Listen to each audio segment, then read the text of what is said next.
Local crime બ્રાન્ચની ટીમે સફળ કામગીરી કરીને મુન્દ્રા પોલીસ સ્ટેશન વિસ્તારમાંથી 1,06,000થી વધુની કિંમતનો ભારતીય બનાવટનો વિદેશી દારૂ ઝડપી પાડ્યો છે.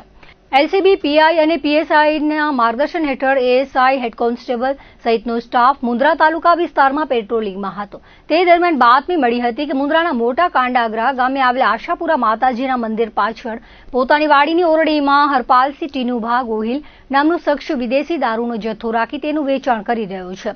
બાતમીના આધારે પોલીસે દરોડો પાડીને સ્થળ પરથી ભારતીય બનાવટના વિદેશી દારૂની અલગ અલગ બ્રાન્ડની 104 બોટલ તેમજ 24 નંગ બિયરના ટીન અને એક મોબાઈલ ફોન મળી કુલ 1,16,813નો મુદ્દામાલ કબજે કર્યો હતો.